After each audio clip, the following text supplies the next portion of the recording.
Unboxing! Täältä tuli vaan tämmönen, mut siis tosi söpö. Mulla piti tulla vissiin kanssa 2 kuoret, mä en tiedä tuleeko ne niinku erikseen. Mä tulin just treenaasta ja hain samalla tän toisen paketin. Herregud! Onpa hieno paketti.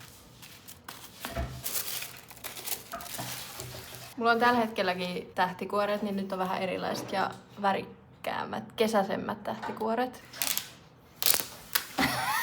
Tää on aika kätevä, jos pitää laittaa jotain huulijuttuja ja siinä on MK